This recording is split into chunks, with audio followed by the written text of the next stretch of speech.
Welcome back to Harry's Tech, everyone. Today we have some new news that the Exynos 2200 will be coming out in the second part of this year, and will be going into Samsung laptops.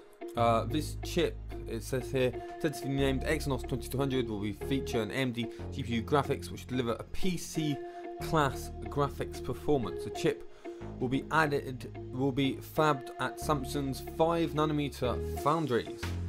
And now we all know that the Exynos 2200 is also coming in their future smartphones, and because this is powering a laptop and say it's laptop grade graphics, then that is just amazing.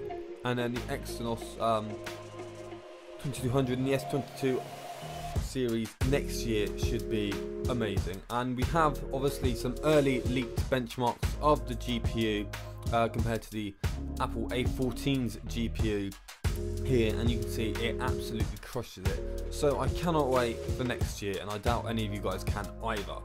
And now the Galaxy Watch, supported by GSM Arena. Both of them are going by Google's Wear OS, unfortunately, instead of Tizen OS, which is Samsung's in-house software.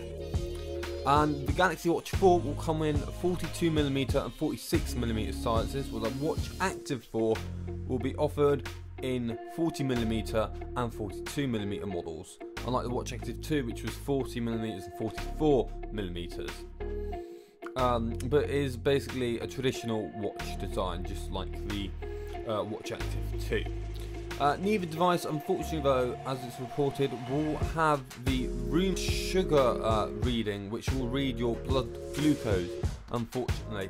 So that won't be in at all, which is a big shame for people who have blood sugar problems. But that does it for all the news today, guys. I hope you enjoyed this short video. If you did, leave a like, subscribe. If you didn't like the video, click the thumbs down twice, comment, and I'll see you in the next one.